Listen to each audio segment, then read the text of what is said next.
بنقل تجربتي الشخصية بالحياة العاطفية. عملت مانيفستيشن وطلعت مظبوطة. هالقد قصته حلوة. عايش لعيونك من دونك ما في عيش. شامي قال لك اهلا وسهلا فيك بفوشة والف مبروك كليب عيش لعيوني، شو متوقع لهيدا العمل؟ اول شيء ما في توقعات، نحن ان شاء الله رح نطرح العمل بكل المعايير اللي بنشتغل فيها عادة، كان من كلماتي والحاني بالاشتراك مع المبدعين فادي مرجان وانس كريم.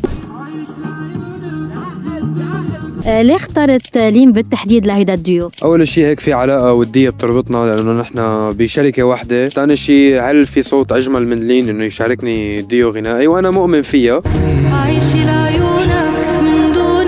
شو ابرز الخطوات يلي قادتك لهالديو؟ صراحة أنا والشامي بنفس شركة الإنتاج وصارت الخبرية بالاتفاق، يعني حسينا إنه ممكن نعمل شيء ميكس يطلع حلو، ونحن حسينا لأنه اثنيناتنا يمكن ما كتير بنشبه بعض بالستايل فممكن نعمل شيء ميكس عن جد يطلع حلو. جربنا وكتير انبسطنا، كتير محمسة إنه تسمعوا النتيجة. وين الخطة في حالي مني؟ كيف كانت كواليس التصوير؟ خبينا هيك اشياء المهضومة يلي صارت. صراحة مش عم نوقف ضحك، يعني هي مفروض تكون قصة حب بس مش عم نقدر نوقف ضحك وعم ناكل عيطة من المخرج يعني نقدر نكون مركزين. كتير رواق الوضع وكتير هيك في كيمياء بيناتنا والغنية عاملة جوا بالتصوير.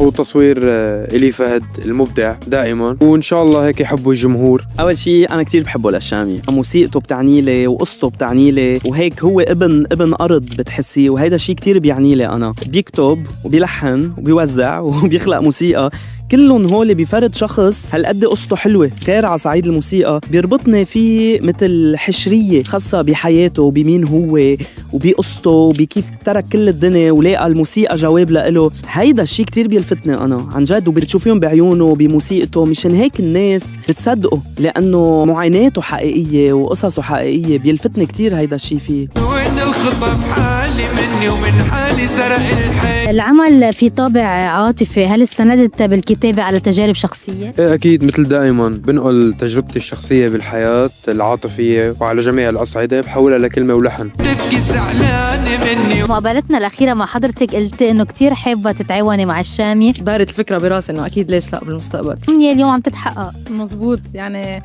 شو بدي أقول لك، عملت مانيفستيشن وطلعت مظبوطة. قلبي يا قلبي من عيوني. من بعد هيدا التصوير شو الأمور المشتركة اللي حسيتي هيك بتشبه فيها الشامي؟ اثنيناتنا بنحب التقل بالفن، يعني حتى مش بس هيك، بس كنا سوا بالاستوديو حسيت قد ايه هو عنده عن جد دقة ملاحظة وعنده تركيز على أدق التفاصيل بالغنية، فحسيت انه اثنيناتنا بنشبه بعض بهذا الشيء، انه بدنا كل شيء يكون على بيرفكسيون.